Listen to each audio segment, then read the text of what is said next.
Hello everyone, a warm welcome on the Gravity Circles Biology channel. Dear students, आज chapter start करने के पहले जो बाकी का पोर्शन है मैं आप लोगों से थोड़ा सा एक डिस्कशन करना चाहती हूँ दैट मैंने काफी सारे स्टूडेंट्स को कमेंट्स में ये लिखते हुए नोटिस किया है काफी समय से दैट हम लोगों को लैंग्वेज में थोड़ा प्रॉब्लम आ रही है एंड हमें हिंदी लैंग्वेज में ही मैक्सिमम सिलेबस कवर चाहिए और हिंदी ही हमारे लिए मतलब सही लग रही है उनको और इंग्लिश का प्रयोग कम से कम किया जाए, ठीक है। तो मुझे थोड़ा सा ये आप लोगों के साइड से आप सभी का पॉइंट ऑफ व्यू जानना है, मैक्सिमम स्टूडेंट्स का जो कि मेरे से पढ़ते हैं, that are you comfortable with English language, कि आप ये चाहते हैं कि अधिकतर हिंदी में बोलूं, ठीक है। अब दोनों के प्रोज एंड कॉन्स हैं थोड़े थोड़े से। प्रोज में ये है कि अगर हम लोग इंग्लिश का यूज करके चीजों को समझते हैं तो आगे जाके हमें एमबीबीएस करते समय बहुत ज्यादा प्रॉब्लम्स फेस नहीं करनी पड़ेंगी। जब मैं राजस्थान में पढ़ाती थी तब वहाँ काफी सारे स्टूडेंट्स थे जिन्हें एक्चुअल में प्रॉब्लम थी इंग्लिश में, और वो उनका बोर्ड भी राजस्थानी बोर्ड था, वो भी हिंदी मीडियम से काफी बच्चे जो थे उन्होंने स्टार्टिंग में बिल्कुल ऐसा बोला कि नहीं हमको तो बिल्कुल समझ नहीं आ रहा है एंड प्लीज आप इंग्लिश में पढ़ाइए मत, आप हिंदी में ही पढ़ाइए, हिंदी शब्द का इस्तेमाल ज्यादा करिए। बट मैंने उन लोगों को अडेप्ट करा इंग्लिश के साथ and to be very frank and honest काफी सारे बच्चे जो हैं अच्छे मेडिकल कॉलेजेस में जाने के बाद में अभी तक मेरे से कांटेक्ट में हैं और वो ये भी बोलते हैं कि मैम थैंकफुली आपने हमारे साथ वहां पर इंग्लिश जबरदस्ती करके थोड़ा सा हम लोग को इंग्लिश में अडेप्टेबल बनाया, क्योंकि जब हम लोग एक्चुअल में कॉलेजेस में आए तो हमारे पास मैक्सिमम टर्मिनोलॉजी सारी इंग्लिश में, प्रोफेसर्स इंग्लिश में बात करते हैं, काफी सारे प्रोफेसर्स साउथ साइड से आए हैं जिनको हिंदी बिल्कुल समझ नहीं आती है एंड थैंकफुली कि हम लोगों को इतना ज्यादा प्रॉब्लम नहीं आ रही है अब अडेप्ट करने में, ठीक है। ये सबसे बड़ी रीजन है जिसके कारण से मैं इंग्लिश में बहुत ज्यादा बोलती हूँ, पर मैं ये भी नहीं चाहती कि आप लोगों को बिल्कुल समझ आए ही ना, तो इसीलिए मैं हिंदी और इंग्लिश दोनों का इस्तेमाल करूंगी। पर फिर भी अगर आप लोगों को लैंग्वेज में कोई भी प्रॉब्लम आता है तो मुझे इसी लेक्चर के कमेंट में सारे पॉइंट्स क्लियर अप करो, what language you want for me to teach, क्योंकि वर्ड्स तो हम इंग्लिश ही पढ़ेंगे, सेंटेंसेस हिंदी में बोला जा सकता है, that can be the only thing which can be done, ठीक है। तो let us just start with the particular chapters remaining topic. We are actually studying the chemical coordination and integration chapter. इसमें हम लोगों ने ग्लैंड्स को पढ़ना start कैसे किया, एरिया वाइज किया। हमने देखा हेड एरिया में कौन कौन से ग्लैंड होते हैं, हमने देखा नेक में कौन से ग्लैंड होते हैं, हमने देखा थोरैसिक एरिया में कौन से ग्लैंड होते हैं, हमने देखा अब्डोमिनल एरिया में कौन से ग्लैंड्स होते हैं, और हम अब्डोमिनल एरिया के एक पर्टिकुलर ग्लैंड को कवर कर चुके हैं जिसका नाम है एड्रिनल ग्लैंड, ठीक है। और हम नेक्स्ट ग्लैंड को अभी कवर करने वाले हैं जिसका नाम है पैनक्रियाज, और पैनक्रियाज एक बहुत इंपॉर्टेंट ग्लैंड है। अगर इसकी लोकेशन के ऊपर जाएं और इमेजिन करना चालू करें कि ये किधर पाया जाता है, किधर प्रेजेंट होता है, तो हमें इमेजिनेशन में फटाक से आता है कि ये वाला जो ग्लैंड है पैनक्रियाज, ये ड्यूडेनम की सी शेप स्ट्रक्चर के बीच में एक पत्ती की तरह प्रेजेंट होता है, एक लीफ के शेप का ये ग्लैंड प्रेजेंट होता है, ठीक है। तो अगर पैनक्रियाज की कोई लोकेशन आपसे पूछता है तो you should be very clear that it lies in between the duodenal cavity, we can say that it is basically present in the c curvature of the duodenal cavity, ठीक है, and it is a leaf shape gland, ये leaf के shape का gland होता है, ठीक है। Pancreas is a leaf shaped gland, ठीक है, and it is present in the curvature of C-shape curvature of duodenum, ठीक है। ड्यूडेनम के सी शेप कर्वेचर में ये प्रेजेंट होता है, ड्यूडेनम। अच्छा, ये तो बहुत सिंपल बात है। अब अगली बात देखें कि क्या पैनक्रियाज, हम लोगों ने कभी भी पैनक्रेटिक एंजाइम्स, पैनक्रेटिक जूस जिसके अंदर हम काइमोट्रिप्सिन, ठीक है, काइमोट्रिप्सिनोजन, फिर हमारे पास आता है इसके अलावा प्रोकार्बोक्सीपेप्टाइडेस, ये सारे के सारे एंजाइम्स हमने पैनक्रियाटिक जूस में सुने हैं। तो क्या ये चीज समझना जरूरी नहीं है कि पैनक्रियाज जो है इसके कुछ एक सिक्रेशंस जो है वो एंजाइम्स हैं, और अभी हम लोग इसको एंडोक्राइन ग्लैंड में पढ़ रहे हैं, दैट मीन्स हम यहाँ पर इसके कुछ हार्मोन्स के बारे में बात करना चाहते हैं। तो हमें ये जानना बहुत जरूरी है कि पैनक्रियाज किस प्रकार का एक ग्लैंड है। It is going to be a mixed gland, ठीक है, और मिक्स्ड ग्लैंड को हम हमेशा बोलते हैं हेटेरो मतलब कि डिफरेंट, क्राइन मतलब कि सिक्रेशन, ठीक है, डिफरेंट सिक्रेशन वाला ग्लैंड, मतलब इसकी सिक्रेशन कैसी होती है, एक्सोक्राइन भी होती है और एंडोक्राइन भी होती है। ये ग्लैंड दोनों की तरह बिहेव करता है क्योंकि इसमें दोनों ही एलिमेंट्स पाए जाते हैं, ठीक है। तो ये हुआ पैनक्रियास के बारे में, जो बेसिक बेसिक इंफॉर्मेशन हमेशा हम लोग स्टार्टिंग में पढ़ते हैं, स्ट्रक्चर, लोकेशन, ठीक है, और इसके बारे में कोई भी खास बात। अच्छा, आप देख लो फटाफट से, जो कि मैंने स्ट्रक्चर आप लोगों को बताया कि ये सी शेप स्ट्रक्चर के बीच में प्रेजेंट होता है। तो हमारे पास में ये ड्यूडेनम है, ठीक है, हमारे पास में ये ड्यूडेनम है और ड्यूडेनम के बीच में हमको नजर आ रहा है ये लीफ जैसा ग्लैंड जिसका नाम है पैनक्रियास, ठीक है। पैनक्रियास के अंदर कितने सेल्स होते हैं, अगर कोई आपसे बाय एनी चांस पूछ ले, ठीक है, हालांकि कोई पूछता नहीं है ऐसे, पर फिर भी पूछ ले कि पैनक्रियास में कितने सेल्स होते हैं, ठीक है, तो मैं बता दूं इसमें 99 से लेके 100 मिलियन सेल्स होते हैं। कितने होते हैं? 99 से लेके 100 मिलियन सेल्स होते हैं इसमें, ठीक है, अप्रोक्सीमेटली। और काफी सारे ऑथर्स लिखते हैं 98 से 99, लेकिन कोई बात नहीं, इतना भी चलेगा, हम ये भी समझ सकते हैं 98 से 99 मिलियन सेल्स इसमें होते हैं पैनक्रियास के अंदर, ठीक है। पैनक्रियास के अंदर और भी क्या चीजें होती है, ये हम अब ध्यान से देखें अगर, तो मैं इसको ब्लैक कलर से लिख रही, नहीं ऐसे करते हम हाईलाइट करते हैं, ठीक है, येलो से हाईलाइट करते हैं।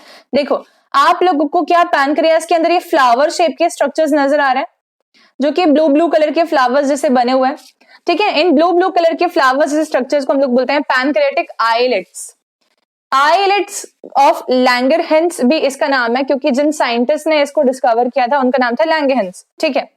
तो पैनक्रियाटिक आइलेट्स या आइलेट्स ऑफ लैंगरहैंस दिख रहे हैं हम लोगों को पैनक्रियास में, स्कैटर्डली प्रेजेंट स्ट्रक्चर्स, ठीक है। क्या उसके अलावा और कोई टिश्यू पोर्शन नहीं है पैनक्रियास में? बिल्कुल है। ये जो बाकी का बाकी पूरा फ्लावर के अलावा का जितना भी पोर्शन है ना, जो पूरी पत्ती बना रहा है पैनक्रियास की, ये पूरा भी एक मतलब हम बोलेंगे टिश्यू पोर्शन ही है, ठीक है। अब अगर बहुत ध्यान से समझने की ट्राई करें कि हमने ये सब क्या देखा अभी, तो हम यहाँ पर इसको शॉर्ट करके लिखते हैं। देखो मैं नई स्लाइड में लिख देती हूँ, ठीक है, कि पैनक्रियास के पास में दो टाइप के पोर्शंस होते हैं, एक ऐसा पोर्शन जो कि एक्सोक्राइन सिक्रेशन देगा और एक ऐसा पोर्शन जो कि एंडोक्राइन सिक्रेशन देगा, ठीक है। तो देखो इधर ये है पैनक्रियास। अगर मैंने पैनक्रियास को दो डिफरेंट टाइप्स में डिवाइड कर दिया, पार्ट्स में, या टाइप भी बोल सकते हैं, क्योंकि हम इसके बेसिक डिफरेंट दो नेचर को स्टडी करना चाहते हैं। एक इसका नेचर है एक्सोक्राइन सिक्रेशन देखना, ठीक है। तो मैं बोलूंगी पैनक्रियास का एक्सोक्राइन पोर्शन, और एक है पोर्शन इसका एंडोक्राइन पोर्शन, ठीक है। तो एक्सोक्राइन पोर्शन और एंडोक्राइन पोर्शन का कुछ अलग अलग नाम भी है क्या? हाँ बिल्कुल, पैनक्रियाटिक एक्सोक्राइन पोर्शन को बोलते हैं हम लोग पैनक्रियाटिक एसिनाए। क्या बोलते हैं? पैनक्रियाटिक एसिनाए, ठीक है। और पैनक्रियाटिक एंडोक्राइन पोर्शन को हम लोग बोलते हैं आइलेट्स ऑफ लैंगरहैंस। ये इसका नाम है, इसमें कोई हिंदी नहीं करा जा सकता क्योंकि एक्चुअल में इसका नाम है islets of Langerhans. L capital होगा, साइंटिस्ट है इसीलिए। अच्छा, इतनी बात। अब पैनक्रियाटिक एसिनाए क्या सीक्रेट करता है? तो ये रिस्पॉन्सिबल है सिक्रेशन ऑफ पैनक्रियाटिक जूस, ठीक है, सिक्रेशन ऑफ पैनक्रियाटिक जूस, ठीक है, जिसमें एंजाइम्स होते हैं, जूस। लेकिन हम अभी इसके साथ डील नहीं कर रहे, हम डील किसके साथ कर रहे हैं? क्योंकि हम लोग चैप्टर का नाम हमारा है केमिकल कोऑर्डिनेशन एंड इंटीग्रेशन या एंडोक्राइन सिस्टम। हम डील कर रहे हैं सिर्फ एंडोक्राइन पोर्शन के साथ में, और आइलेट्स ऑफ लैंगरहैंस को हम लोग ध्यान से स्टडी करेंगे, ठीक है। इसके अंदर डिफरेंट टाइप के सेल्स होते हैं, लेकिन ये बेसिकली हार्मोन सीक्रेट करता है, तो हम लिखेंगे सीक्रेशन ऑफ हार्मोन्स, ठीक है। कौन कौन से हैं ये भी देखेंगे, लेकिन पहले ये देखते हैं कि एक्सोक्राइन पोर्शन कितना और एंडोक्राइन पोर्शन कितना, ठीक है। तो देखो 98 से 99% एक्सोक्राइन पोर्शन होता है पैनक्रियास का। माने पैनक्रियास को हम 100% ले लेते हैं सपोज, तो पैनक्रियास के 100% में से उसके 98 से 99% तो एक्सोक्राइन पोर्शन है, मतलब कि यही क्या हो गया, मैक्सिमम, ठीक है। और कम पोर्शन, थोड़ा सा छोटू सा स्कैटर्ड सेल्स कुछ एक जगह पर प्रेजेंट है और उनको हम बोलते हैं एंडोक्राइन पोर्शन। कितना होता है वो? 1 to 2%। ठीक है, बहुत ही कम। 1 to 2% of the total pancreas is the endocrine tissue. ठीक है, अच्छा, तो ये इतनी बात समझ हम लोगों को आ गई है। अगर तो हम इसका स्ट्रक्चर देखेंगे वो है ये। ठीक है, कि जब मैंने बोला पैनक्रियास के अंदर एंडोक्राइन पोर्शन की जब हम लोग बात करते हैं तो उसको हम बोलते हैं आइलेट्स ऑफ लैंगरहैंस। तो ये आइलेट्स ऑफ लैंगरहैंस में कितने टाइप के सेल्स होते हैं, मतलब कि एक पैनक्रियास के अंदर कितने टोटल हार्मोन्स बन सकते हैं, टाइप्स ऑफ हार्मोन्स। ठीक है, तो यहां जाए अगर पढ़ने के लिए तो देखेंगे अलग अलग टाइप के सेल्स प्रेजेंट होते हैं। ये एक आइलेट है, ये एक सिंगल आइलेट है, ऐसे बहुत सारे आइलेट्स हैं। देखो ये एक आइलेट है, ध्यान देना प्लीज। इधर ये दूसरा आइलेट है, ये तीसरा आइलेट है। ऐसे टोटल पैनक्रियास में 1 to 2% of the total cells islets हैं। ठीक है, इस आइलेट को ध्यान से देखें तो ये आइलेट इतना है मान लो। इस आइलेट को जब हम लोगों ने जूम करके देखा कि इसमें कौन कौन से सेल्स हैं तो हमें ये वाला स्ट्रक्चर मिला। ठीक है, और ये वाले स्ट्रक्चर में हमें ये पता चला कि पैनक्रियास के पास में 4 डिफरेंट टाइप्स के सेल्स हैं, है ना। कौन कौन से 4 डिफरेंट टाइप के सेल्स हैं? तो हम बोलेंगे एक होता है अल्फा सेल, एक होता है बीटा सेल,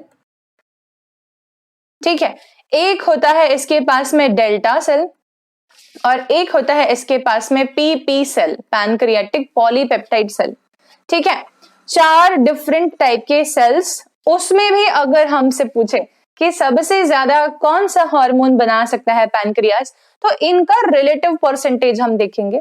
इसको रटने की बिल्कुल जरूरत नहीं है, ये सिर्फ एक मेमोरी में ध्यान रख लो कि सबसे ज्यादा कौन सा। ठीक है, तो देखोगे तो बीटा सेल सबसे ज्यादा है, 65% टोटल सेल्स जो होते हैं वो बीटा सेल्स होते हैं। ठीक है, और फिर उसके बाद आता है अल्फा सेल्स, उसके बाद आता है डेल्टा सेल्स और फिर आता है 1 to 2% पैनक्रियाटिक पॉलीपेप्टाइड सेल्स। हालांकि इतना कभी भी याद रखने की जरूरत नहीं होती है, लेकिन अगर कोई पूछता है by chance, islets of Langerhans में मैक्सिमम सीक्रेशन क्या होती है? Insulin, glucagon, somatostatin, pancreatic polypeptide. तो हम लोगों को आंसर आता होगा और उसका आंसर होगा इंसुलिन, क्योंकि बीटा सेल्स बनाते हैं इंसुलिन और क्योंकि बीटा सेल्स 65% हैं तो इंसुलिन भी ज्यादा बन रहा होगा। ठीक है, तो ये सारे एक पॉइंट हमारे क्लियर हुए। अब हम आएंगे इंडिविजुअल हार्मोन्स के फंक्शन पे, जो कि ये सीक्रेटरी हार्मोन्स ने मतलब सेल्स ने सीक्रेट किए हुए। एक एक करके देखते हैं। ठीक है, सबसे पहले सेल का नाम है हमारे पास अल्फा सेल। ठीक है, अल्फा सेल जो हार्मोन बनाते हैं उस हार्मोन का नाम होता है ग्लूकेगॉन। क्या नाम होता है? ग्लूकेगॉन।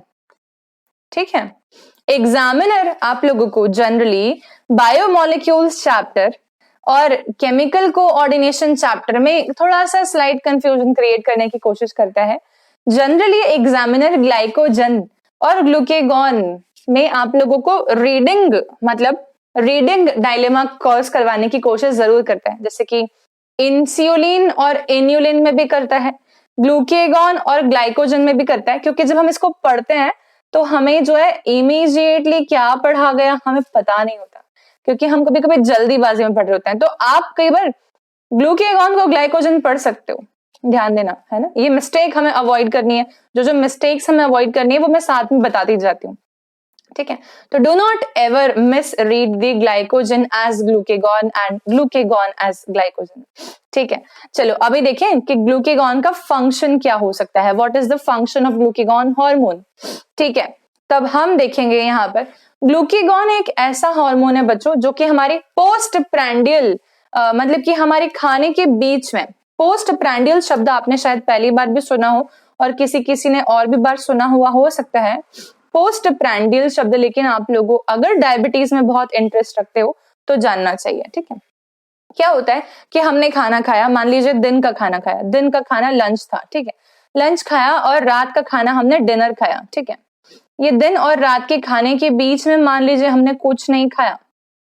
इंडिया में ऐसे जनरली नहीं होता, हमने चाय भी पी होगी, टोस्ट भी खाए होंगे, लेकिन नहीं खाया अगर दिन और रात के बीच में हमने अगर कुछ नहीं खाया, तो इस पर्टिकुलर टाइम इंटरवल में क्या मेरी बॉडी के ग्लूकोज सप्लाई जो है, जो सारे सेल्स को काम करने के लिए ग्लूकोज चाहिए है, वो बराबरी सप्लाई हो रही है कि नहीं, है ना। और अगर हो रही है इसका मतलब ये है कि ब्लड में ग्लूकोज का लेवल बढ़ा के रखा हुआ है किसी ना किसी ने। किसने बढ़ा के रखा है? तो मोस्टली ग्लूकेगॉन ब्लड में ग्लूकोज का लेवल बढ़ा के रखता है, ठीक है। कब रखता है? जब हमारे खाने एक और खाने दूसरे, मतलब कि जो इंटरवल है उसके बीच का समय की ग्लूकोज रिक्वायरमेंट है, तब ये बढ़ा के रखते हैं, ठीक है। तो हम बोलेंगे पोस्ट प्रैंडियल ग्लूकोज डिमांड को फुलिफाई करता है ग्लूकेगॉन, ठीक है। स्टेटमेंट समझ आ गया ना। पोस्ट प्रैंडियल ग्लूकोज डिमांड मतलब कि दो खाने के बीच के इंटरवल की ग्लूकोज के डिमांड को फुलिफाई करके रखता है ग्लूकेगॉन। कैसे? क्योंकि ये जो है ग्लूकोज के लेवल को बढ़ाता है। कोई भी हार्मोन ग्लूकोज के लेवल को कैसे बढ़ा सकता है?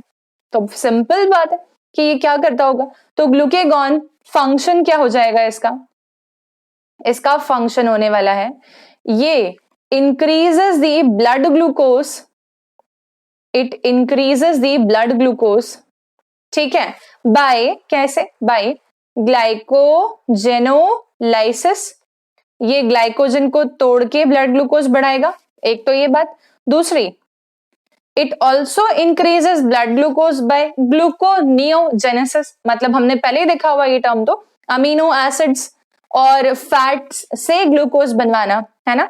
नॉन कार्बोहाइड्रेट सोर्स से ग्लूकोज बनवाना, इसको बोलते हैं ग्लूकोनियोजेनेसिस, ठीक है।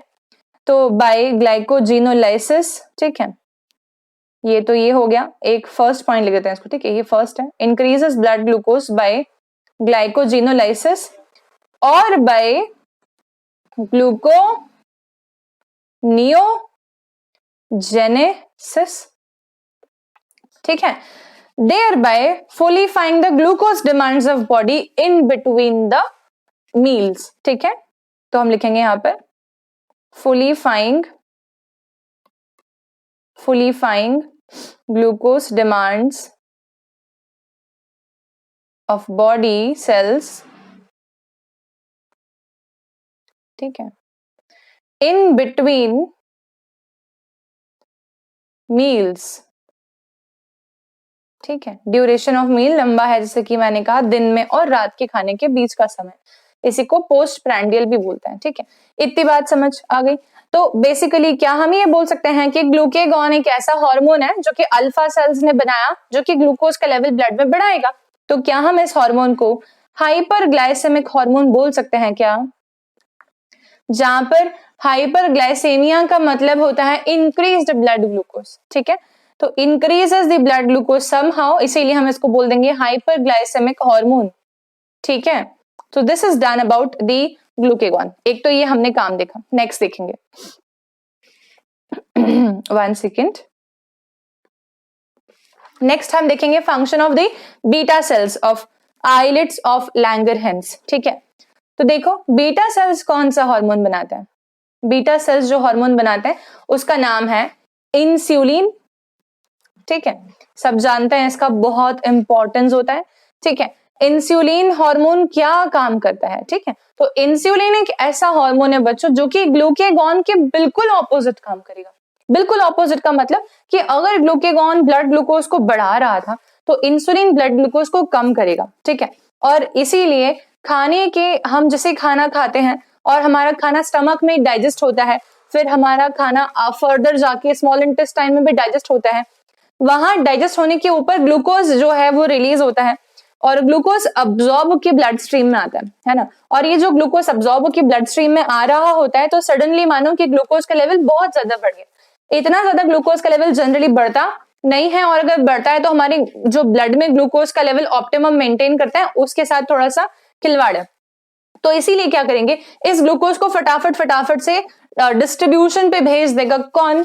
इंसुलिन। इंसुलिन एक गार्ड की तरह खड़ा होने वाला है वहां पर। इंसुलिन ब्लड ग्लूकोज को देखेगा कि ब्लड ग्लूकोज बढ़ रहा है और इतने सारे ब्लड ग्लूकोज का क्या करना है, तो वो डिस्ट्रीब्यूट कराएगा जहां जहां पर चाहिए होता है वहां पर, ठीक है। तो इंसुलिन का मेन काम हम अगर देखें तो वो होगा distribution of blood glucose by how, तो हम बोलेंगे insulin will guide the cells, हमारे सेल्स को गाइड करेगा कि तुम ग्लूकोज को अंदर ले लो, ठीक है। इसको ब्लड में मत घूमने दो। अगर ये ज्यादा समय तक ब्लड में ग्लूकोज घूमता रहेगा तो ये ऑर्गन टॉक्सिसिटी कॉज करेगा, ठीक है, क्योंकि ये ऑस्मोलैरिटी वाला एजेंट होता है ना। ये ब्लड प्रेशर भी शायद बहुत बढ़ा दे, ठीक है, और ये शायद बहुत ज्यादा पानी की डिमांड कॉज करवाएगा, इसीलिए फटाफट सेल के अंदर ले लो। कौन बोलता है ऐसा? इंसुलिन बोलता है, ठीक है। तो insulin is basically a guide. इसका काम कैसा है? एक गाइड की तरह काम है। इसका काम कैसा है? एक ऑर्डर करने वाला है, ठीक है, ऑर्डर्स, ठीक है। इसका मेन काम क्या है? गाइड करना या ऑर्डर करना, ठीक है। तो अब देखते हैं क्या क्या काम करता है। ए फंक्शन देखना इंसुलिन का, it decreases the blood glucose, ठीक है, बाय सेंडिंग इट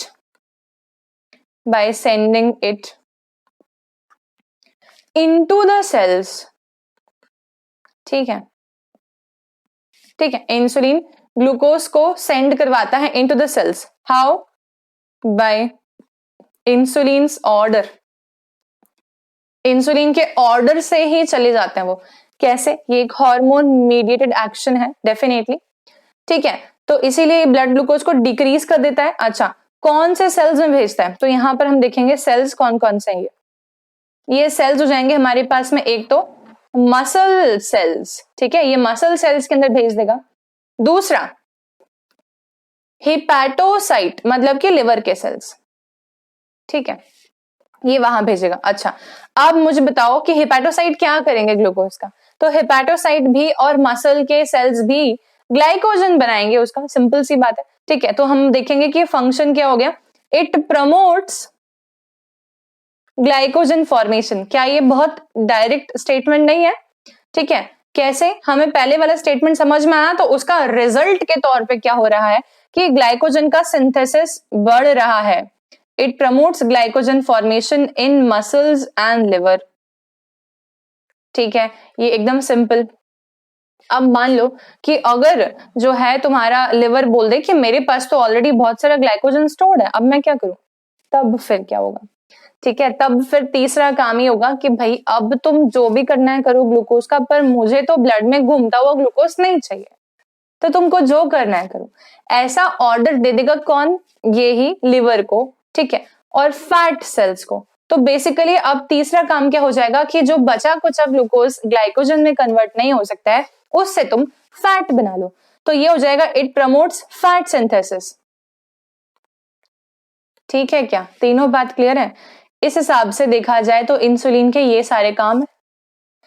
अब एक और बात है कि ये ग्रोथ जैसे भी ग्रोथ अटेनमेंट भी करवाता है, ठीक है, ग्रोथ हार्मोन जैसे भी काम करता है, इंसुलिन लाइक ग्रोथ फैक्टर्स ऐसे बोलते हैं, ठीक है। तो इंसुलिन बेसिकली ग्रोथ में भी कहीं ना कहीं रोल प्ले करता है, तो ध्यान रखें हमेशा that it plays an important role in growth as well as tissue recoveries, tissue repairing. जैसे कि किसी को चोट लग गई तो घाव हो गया, अब वो घाव भरेगा, तो उसमें इंसुलिन का भी योगदान है, ठीक है। कभी आपने सुना हो तो कि डायबिटीज वाले पेशेंट्स जो रहते हैं उनके घाव नहीं भरते, समझ आया? तो समझ रहे रिलेशन कि इंसुलिन होता है तो घाव भरते हैं, इंसुलिन नहीं होता है तो घाव भरने का प्रोसेस स्लो डाउन हो जाता है, ठीक है। तो it also repairs injuries, it also helps in tissue injury repair, ठीक है। इतने सारे फंक्शंस हो गए इंसुलिन के। डन, समझ आ गया क्या क्या काम करता है? ग्लूकोज का ब्लड से लेवल डिक्रीज करवाएगा, किसके पास भेजेगा? सेल्स के पास भेजेगा। सेल्स को ग्लूकोज को अंदर लेना पड़ेगा, क्यों? क्योंकि कौन बोल रहा है? इंसुलिन बोल रहा है। तो इंसुलिन बेसिकली एक गाइड या एक ऑर्डरर हो गया एक तरीके से, मतलब, ठीक है। उसके बाद में फिर ये लिवर सेल्स के पास भेजेगा, मसल सेल्स के पास भेजेगा, एडिपोसाइट सेल्स के पास में भी ये भेजेगा। लिख देते हैं यहाँ पे हम लोग, liver cells, muscle cells and adipocyte cells, मतलब कि फैट सेल्स, ठीक है। ये ग्लाइकोजन का सिंथेसिस बढ़वाएगा। अगर ग्लाइकोजन भी एक्सेस में सिंथेसाइज हो गया है तो फिर ये फैट का सिंथेसिस बढ़वाएगा। अब आप समझना, जो लोग बोलते हैं कि डाइट में ज्यादा कार्बोहाइड्रेट नहीं होना चाहिए, ठीक है, क्योंकि कार्बोहाइड्रेट लीड्स टू ओबेसिटी, ऐसे बोलते हैं, तब अब समझना कार्बोहाइड्रेट अगर ज्यादा खाया इंसान ने तो उसके शरीर में ग्लूकोज ज्यादा गया तो इंसुलिन को ज्यादा मेहनत करनी पड़ी, समझ रहे हो? ज्यादा मेहनत करनी पड़ी इंसुलिन को ग्लूकोज को भेजने में, अलग अलग जगह डिस्ट्रीब्यूट करवाने में, ठीक है। अच्छा, ग्लूकोज बहुत सारा तो ग्लाइकोजन में कन्वर्ट हो गया, लेकिन तब भी ग्लूकोज एबंडेंस में था। Even after this there is lot of glucose remaining, ठीक है। और उस ग्लूकोज का क्या करें, तो उस ग्लूकोज को हमने कन्वर्ट करा दिया फैट में। ऐसे देखा जाए तो जो इंसान ज्यादा कार्बोहाइड्रेट डाइट खाता है उसकी ओबेसिटी ज्यादा बढ़ती है। जो इंसान बहुत ही ज्यादा कार्बोहाइड्रेट डाइट खाता है उसको डायबिटीज मेलाइटिस होने के चांसेस भी ज्यादा होते हैं। क्यों? कि उसका इंसुलिन ज्यादा एक्टिव होना पड़ता है बार बार, तो पैनक्रियास बार बार इंसुलिन सीक्रेट करता है। ऐसे करते करते एक लिमिट के बाद कोई इंसान आपको कंटिन्यूअसली काम करने के लिए बोले, ठीक है। देखना, एक इमेजिन करते हैं केस, मान लो कि तुम पढ़ने बैठे, है ना, तुम पढ़ने बैठे सुबह सुबह उठ के अपने आप किताब खोल के, ठीक है। और मान लो कि एक दिन तुम पढ़ने नहीं बैठे, तो तुम्हें तुम्हारे पेरेंट्स ने या तुम्हारे बड़े एल्डर सिस्टर्स ने, छोटे भाई बहनों ने उठा के बोला कि पढ़ लो भैया या दीदी, जो भी, ठीक है, तुम पढ़ने बैठ गए, है ना। ये सेकंड केस हुआ। तीसरा एक ऐसा केस है, समझना, अभी दूसरे वाले केस में तुमको गुस्सा नहीं आया होगा, तीसरा केस देखना, ठीक है। तुम पढ़ने बैठे किसी के बोलने के ऊपर, फिर तुम 5 मिनट उठ के सिर्फ पानी पीने गए और तुमको एकदम डांट पड़ जाए कि पढ़ने बैठ वापस जाके, फिर बैठोगे, ठीक है। तीसरा, तुम मान लो कि 5 मिनट एक सॉन्ग सुनने की कोशिश कर रहे हो क्योंकि तुम बहुत देर से पढ़ रहे हो और तुम्हें फिर डांट पड़ जाए कि वापस से पढ़ने बैठ, तब क्या होगा? तब आएगा रेजिस्टेंस। तब ऐसे रेजिस्टेंस आएगा कि तुम्हें कोई सामने वाला व्यक्ति डांट भी दे, तुम्हें फर्क नहीं पड़ने वाला। क्यों? कि अब क्या हो रहा है, तुम्हारे ऊपर बार बार डंडा पड़ रहा है, ठीक है। बार बार कोई एक्टिविटी के लिए बोलेगा तो इंसान काम नहीं करेगा। यही केस हमारे सेल्स के साथ में हो जाता है। सेल्स हमारे इंसुलिन की बात मानने से मना कर देते हैं। क्यों? क्योंकि कार्बोहाइड्रेट हमने ज्यादा खाया, इंसुलिन को पैनक्रियास ने बनाया, इंसुलिन को सेल्स को बोलना पड़ रहा है कि ग्लूकोज को ले लो। फिर हमने कार्बोहाइड्रेट खा लिया, फिर इंसुलिन बना, फिर सेल्स को बोल रहा है कि ग्लूकोज को ले लो। एक लिमिट के बाद सेल्स बोलेंगे अबे बाहर पड़ रहे हैं ग्लूकोज को, हम तो नहीं ले रहे। यहां क्या हो गया, सेल्स ने रेजिस्टेंस शो कर दी इंसुलिन के प्रति और अब वो उसका ऑर्डर नहीं मान रहे हैं। इसमें होती है डिजीज डायबिटीज मेलिटस।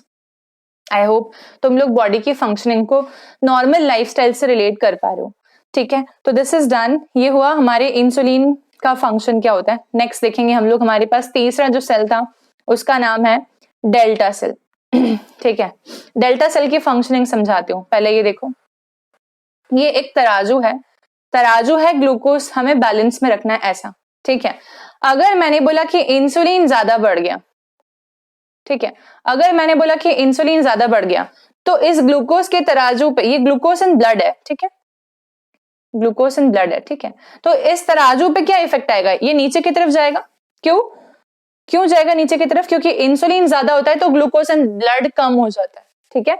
अच्छा, मैंने कह दिया कि अगर हमारे पास में ग्लूकेगॉन ज्यादा है, मान लेते हैं ग्लूकेगॉन ज्यादा है, तो तराजू पे क्या इफेक्ट आएगा, ग्लूकोज इन ब्लड बढ़ जाएगा। अच्छा, मतलब क्या हम ये रिजल्ट पे आ सकते हैं, ऐसे बोल सकते हैं कि insulin and glucagon are opposite hormones, ठीक है। तो हम इसके लिए बेटर टर्म क्या बोलते हैं, दे आर एंटागोनिस्टिक हॉर्मोन्स। इन दोनों के फंक्शंस एकदम एक दूसरे के ऑपोजिट हैं। दे आर एंटागोनिस्टिक हॉर्मोन्स, ठीक है, इन एक्शन, है ना। अच्छा, अब मेरे को बताओ कि इन दोनों की आपस में लड़ाई हो तो ये जानबूझ के एकदम इम्पेयरमेंट क्रिएट करेंगे, ठीक है। तो दो एंटागोनिस्टिक हार्मोन्स अगर नॉर्मली काम करें, अच्छे से करें, तो बैलेंस बना रहता है। लेकिन अगर वो अबनॉर्मली काम करें, मतलब कि इंसुलिन ज्यादा ही बढ़ के आने लगे या ग्लूकेगॉन ज्यादा ही बढ़ के आने लगे, तो इनके ऊपर एक तीसरे व्यक्ति का भी कंट्रोल होना चाहिए, तभी जाके ये बैलेंस में रह पाएंगे, ठीक है। अदरवाइज तो ये अपनी अपनी मनमानी कर सकता है। तो एक और हार्मोन आता है जो कि इंसुलिन और ग्लूकेगॉन के पापा हैं, वो है सोमैटोस्टैटिन, ठीक है। तो सोमैटोस्टैटिन हार्मोन तुम्हारा ग्रोथ हार्मोन, इनहिबिटिंग हार्मोन नहीं है, ये पैनक्रियाज वाला सोमैटोस्टैटिन है। Growth hormone, inhibiting hormone anterior pituitary वाला सोमैटोस्टैटिन था, और ये हाइपोथैलेमस वाला सोमैटोस्टैटिन था, और ये वाला जो है ये है पैनक्रियाज का सोमैटोस्टैटिन, पैनक्रियाटिक हार्मोन है ये, ठीक है ना, released by the delta sales, ठीक है। इसकी काबिलियत क्या होती है, दोनों को इनहिबिट करने की, ठीक है। तो this somatostatin has the capacity of, it can regulate, ठीक है, वी कैन से यहाँ पर रेगुलेटरी इफेक्ट इनिबिटरी इफेक्ट के बारे में है. It can inhibit the function of both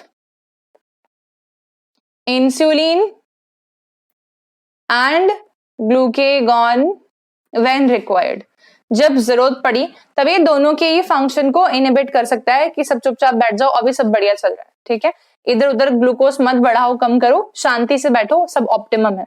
ये बताने वाला कौन होगा? ये होगा डेल्टा सेल. ठीक है, तो 3 सेल्स हमने देखे. अल्फा सेल ग्लूकेगॉन बनाता है, ग्लूकेगॉन ब्लड ग्लूकोज को बढ़ाता है. बीटा सेल्स इंसुलिन बनाते हैं, इंसुलिन ब्लड ग्लूकोज को कम करता है. और डेल्टा सेल्स सोमैटोस्टैटिन बनाते हैं, और सोमैटोस्टैटिन अल्फा सेल्स से ग्लूकेगॉन नहीं बनने देता, इनिबिट कर देता है. बीटा सेल से इंसुलिन नहीं बनने देता. दोनों के ऊपर ये इनिबिटरी इफेक्ट एक्सर्ट करता है. चौथा हमारे पास जो हार्मोन है, इसको मैं यहीं लिख देती हूं. इसका नाम था हमारा पैनक्रियाटिक पॉलीपेप्टाइड. इसका कोई फंक्शन हार्मोनल एक्शन पे नहीं है. ठीक है, इसके सेल्स का नाम था पीपी सेल्स, हार्मोन का नाम है पैनक्रियाटिक पॉलीपेप्टाइड.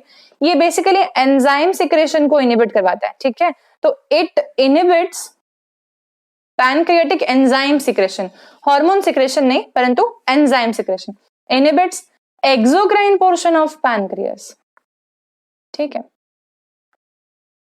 ऑफ पैनक्रियास, और we can say inhibits enzyme secretion, enzyme secretion. ठीक है, तो ये हुआ, हमारे समझ आ गया इतना पोर्शन पैनक्रियाटिक पॉलीपेप्टाइड तक का. अब आती है बात डिजीज के रिस्पेक्ट में. तो जब डिजीज के रिस्पेक्ट में देखें तो हमें थोड़ा सा बेसिक दिमाग में अगर होगा क्लैरिटी, तो हम बता देंगे नॉर्मली सिम्टम्स क्या क्या आने वाले हैं. जैसे कि मैंने कहा, अगर किसी इंसान में ग्लूकेगॉन बढ़ गया तो क्या डिजीज हो सकती है बताओ? हाइपर सिक्रेशन में क्या डिजीज हो सकती है? ग्लूकेगॉन अगर बढ़ गया तो हम बोल देंगे ना, ब्लड ग्लूकोज कैसा आएगा? बहुत ज्यादा आएगा. सही बात है. ठीक है, ग्लूकेगॉन कम हो गया तो क्या होगा? इफेक्ट ब्लड ग्लूकोज कम आएगा. ठीक है, मतलब कि ग्लूकेगॉन का ज्यादा होना हाइपरग्लाइसेमिया कॉज कराएगा, और ग्लूकेगॉन का कम होना हाइपोग्लाइसेमिया कॉज कराएगा. लेकिन हमारे सामने जब भी डिजीज आती है पैनक्रियास के रिलेशन में, तो वो ग्लूकेगॉन हार्मोन के डिजीज नहीं पूछते हमारे से. ठीक है, वो हमसे पूछते हैं इंसुलिन हार्मोन के डिजीजेस. तो हम इसीलिए अब देखेंगे नेक्स्ट जो हमारे सामने है वो है इंसुलिन की कमी या ज्यादा होने से क्या डिफेक्ट्स आ सकते हैं. इंसुलिन मेटाबॉलिक डिसऑर्डर में काउंट होगा ये, क्योंकि इंसुलिन ग्लूकोज के साथ डील करता है और बहुत सारे सेल्स को दिए हुए ऑर्डर इंसुलिन पर निर्भर करते हैं. और अगर ये नहीं होता है तो एक नहीं बल्कि बॉडी में बहुत सारे सेल्स, बहुत सारे टिश्यूज अफेक्ट होंगे. ठीक है, तो देखो, इंसुलिन के हाइपोसिक्रेटरी डिजीज बहुत इंपॉर्टेंट है. अगर इंसुलिन का हाइपोसिक्रेशन होता है तो डिजीज का नाम होता है डायबिटीज मेलिटस. ठीक है, डायबिटीज मेलिटस. जहां पर मेलिटस वर्ड मेलिफिका मतलब कि हनी बी से आया हुआ है, तो ये है हनी या स्वीट एंड टेस्ट. ठीक है, इस डिजीज में होता क्या है? यूरिन में ग्लूकोज की प्रेजेंस होती है. Urine contains glucose. ऐसा क्यों होता है? क्योंकि ब्लड में ग्लूकोज ज्यादा होता है. ठीक है, तो अब समझना रिलेशन. इंसुलिन लो अगर है, ठीक है, तो sales do not gate order, ठीक है, टू टेक ग्लूकोज इनसाइड. यही बात है, बहुत सिंपल रिलेशन बता रही हूं. इनसाइड तो वो नहीं लेंगे. ठीक है, इस हिसाब से ब्लड ग्लूकोज हाई. ठीक है, ये ब्लड ग्लूकोज कहां जाता है? किडनी के पास. ठीक है, ब्लड कहां जाएगा? किडनी के पास. ब्लड फिल्ट्रेशन इन किडनी होगा एक लिमिट तक का, तो किडनी ग्लूकोज वापस भेज देती है ना ब्लड में. लेकिन अगर बहुत ही ज्यादा हो गया तो मतलब कि किडनी का जो रीनल थ्रेशोल्ड वैल्यू है ग्लूकोज के लिए उससे भी ज्यादा हो गया, तो 180 mg पर डेसीलीटर से भी ज्यादा हो गया, तो तब इतना ज्यादा हो गया तो वो एक्सक्रीट आउट होगा. ठीक है, तो इसलिए हम बोलेंगे किडनी, ठीक है, starts excreting glucose in urine, और इसके कारण से क्या हो जाएगा, यूरिन कंटेन्स ग्लूकोज, ऐसे करके डिजीज होती है। ठीक है, इस डिजीज के सिम्टम्स में क्या क्या चीजें हम देखेंगे। देखो, जब भी किसी इंसान को डायबिटीज मेलिटस हो जाती है तो उसके सिम्टम्स क्या क्या आते हैं। पहली बात तो उसका ब्लड ग्लूकोज ज्यादा है। बहुत सिंपल सी बात है, अगर किसी इंसान का ब्लड ग्लूकोज ज्यादा होगा तो उसको पानी पीने की इच्छा बहुत ज्यादा होगी, तो उस व्यक्ति को होगा पॉलीडिप्सिया। पॉलीडिप्सिया को ही पॉलीपेप्सिया भी बोलते हैं, मतलब पानी पीने की इच्छा ज्यादा होना। इसको बोलेंगे एक्सेसिव थर्स्ट, इंक्रीज्ड थर्स्ट। ठीक है, पानी पीने की इच्छा ज्यादा होना। दूसरा जो सिम्टम उस व्यक्ति का आएगा वो आएगा पॉलीयूरिया, इंक्रीज्ड यूरिनेशन या इंक्रीज्ड फ्रीक्वेंसी ऑफ मिक्चुरेशन। ठीक है, ये दो सिम्टम्स आएंगे, पॉलीडिप्सिया, पॉलीपेप्सिया, पॉलीयूरिया। ठीक है, इसके अलावा क्या होगा, तो सोचो कि अगर ग्लूकोज ब्लड में घूम रहा है तो ग्लूकोज एक ऑस्मोलैरिटी क्रिएट करने वाला एजेंट है, वो लेंस को भी खराब करेगा और इस हिसाब से रेटिनोपैथी होके और इंसान को दिखने में धुंधलाहट महसूस होना चालू हो सकती है। ठीक है, तो रेटिनोपैथी हो सकती है व्यक्ति को एक आगे स्टेजेस में। ठीक है, फिर ग्लूकोज जब सडनली सुनो, इंसुलिन अगर कम बनता है या मान लो कि बहुत बहुत ज्यादा डिक्रीज प्रोडक्शन हो रहा है इंसुलिन का, ठीक है, या इंसुलिन बन भी रहा है तो भी सेल्स उसकी बात ओबे नहीं कर रहे हैं, क्योंकि डायबिटीज अलग अलग टाइप की होती है। तब अगर ऐसा कोई केस हो रहा है तब हम ये नहीं बोल सकते हैं क्या कि फैट सिंथेसिस का ऑर्डर भी नहीं जाएगा, और अगर नहीं जाएगा तो इंसान को इमीडिएट वेट लॉस होता है, कम से कम 10-12 दिन में इंसान थोड़ा दुबला हो जाता है डायबिटीज होने के बाद। ठीक है, तो ये एक अनएक्सप्लेन्ड वेट लॉस भी होता है व्यक्ति को, इसको एक्सप्लेन मैंने कर दिया आप लोगों को। फिर उसको टिंगलिंग होती है, नंब हाथ, नंब फीट, मतलब झुंझुनाहट हाथों में या पैरों में, सेंसेशन आना, कम हो जाना। ठीक है, इसीलिए ऐसा बोलते हैं डायबिटीज वाले पेशेंट्स को कि उनको अच्छी चप्पल पहननी चाहिए, क्योंकि उनके अगर पैर में कोई कांटा वांटा चुभ जाता है बाई चांस तो हीलिंग भी प्रॉपरली नहीं होगी, क्योंकि हीलिंग ऑफ वुंड्स भी प्रॉपर नहीं होती और उनको पता नहीं चलता कि उनको कांटा चुभ गया। क्यों? क्योंकि उनको नंबनेस रहती है। ठीक है, उसको कंटिन्यूसली भूख लगेगी जिस इंसान को डायबिटीज मेलिटस है, कांस्टेंट हंगर, क्योंकि सेल्स के पास तो ग्लूकोज नहीं जा रहा है ना, भले ब्लड में ग्लूकोज है, उससे क्या फर्क पड़ता है। ठीक है, तो कांस्टेंट हंगर, उसको कंटिन्यूसली भूख लगती रहेगी, ज्यादा खाने में आएगा डायबिटिक पेशेंट को। फ्रीक्वेंट यूरिनेशन मैंने बता दिया है, पॉलीयूरिया, और क्योंकि ब्लड ग्लूकोज ज्यादा है इसीलिए इन्फेक्शन के चांसेस भी ज्यादा होते हैं, चाहे वो फंगल इन्फेक्शन हो, चाहे वो जेनेटेलिया में इन्फेक्शन हो, एटसेट्रा। ठीक है, so these are the symptoms of the diabetes mellitus disease caused as a result of decreased production of insulin. ठीक है अच्छा, एक लास्ट चीज और बता देती हूँ मैं आप लोगों को, डायबिटीज भी अलग अलग टाइप की हो सकती है, देखना ध्यान से। डायबिटीज मेलिटस की बात कर रही हूं मैं, can be of two types, one is IDDM, इसको हम लोग बोलते हैं insulin dependent diabetes mellitus, dependent diabetes mellitus. ठीक है, इस वाले डिजीज में तो इंसुलिन बनना बिल्कुल ही बंद हो जाता है। ठीक है, नो इंसुलिन, इसीलिए व्यक्ति इंसुलिन पे पूरी तरीके से डिपेंडेंट है, मतलब कि उसको बाहरी इंसुलिन का इंजेक्शन लेना ही पड़ेगा, इसीलिए इंसुलिन डिपेंडेंट डायबिटीज है उसकी। ठीक है, द पर्सन necessarily